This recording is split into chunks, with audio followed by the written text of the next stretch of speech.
i monti, i verdi pendii, le nevi che sciogliendosi si trasformano in ruscelli, in torrenti e in cascate. Sono immagini familiari e pur sempre nuove, commoventi, affascinanti. Poeti di tutto il mondo hanno decantato le delizie di questi luoghi. Non staremo quindi a dilungarci sull'argomento.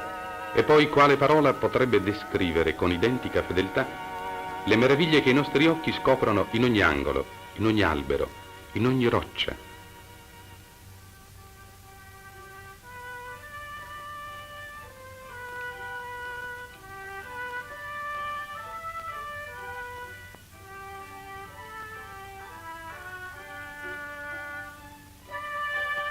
La vita sana di quelle genti potrebbe insegnarci tante cose, ma noi ci sforziamo di ignorarla, forse per un malcelato senso di invidia.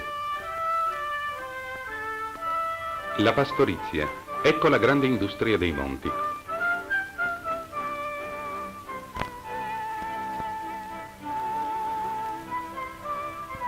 Un cappuccino molto caldo, per favore. Che macchina espressa meravigliosa. E poi, dolce o formaggio? Formaggio, grazie. E fin qui ci siamo. Ma avete mai pensato alla lunga strada che percorre prima di giungere appetitoso sul vostro piattino?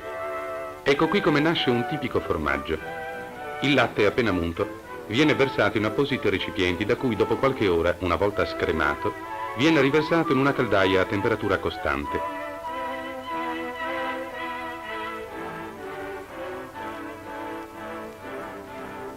Al capomalga è riservato il compito di immettere lentamente il caglio.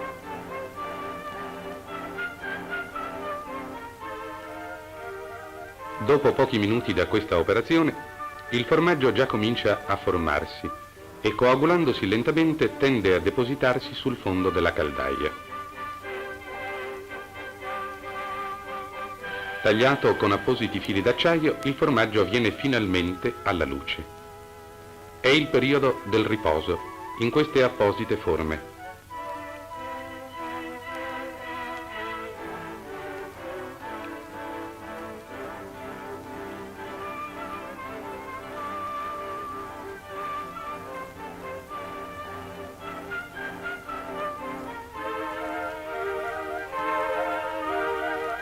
Contemporaneamente, la crema, immessa in una macchina speciale, diventa burro.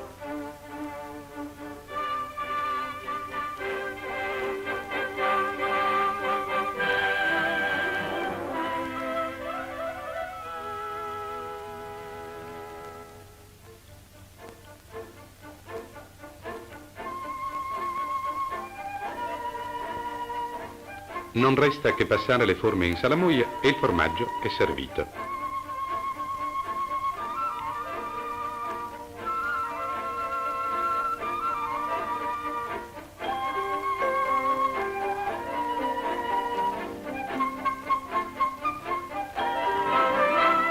Ma torniamo alla materia prima, la vacca.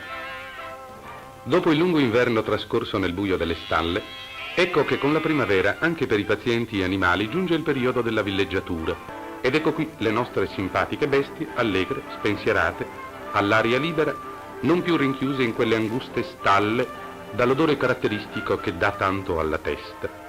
Bastano 2 pastori e 2 cani a sorvegliarli.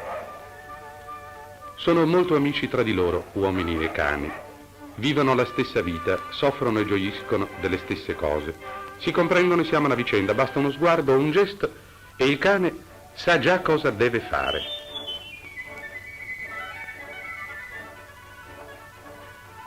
Sono severissimi i cani come guardiani.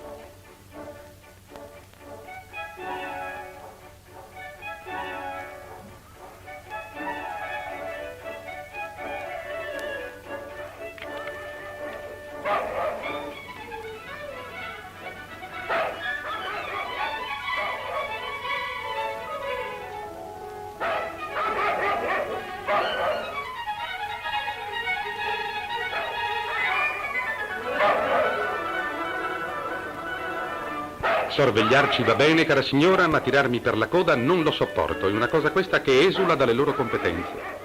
Cosa vuol farci, signora mia, con la scusa che sono gli amici fedeli dell'uomo, se ne approfitta. non possiamo dar loro tutti i torti. I cani a volte sono indisponenti, ma se non fosse per loro, addio disciplina nel gruppo.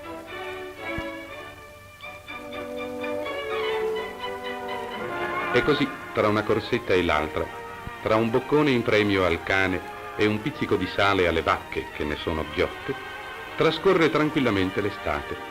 Ai primi freddi si farà ritorno al chiuso delle stalle, ma il morale è più alto, il fisico più temprato, il latte migliore, con soddisfazione di tutti e specialmente vostra, che portando alla bocca un pezzettino di formaggio, domani potrete esclamare giustamente: squisito, veramente squisito.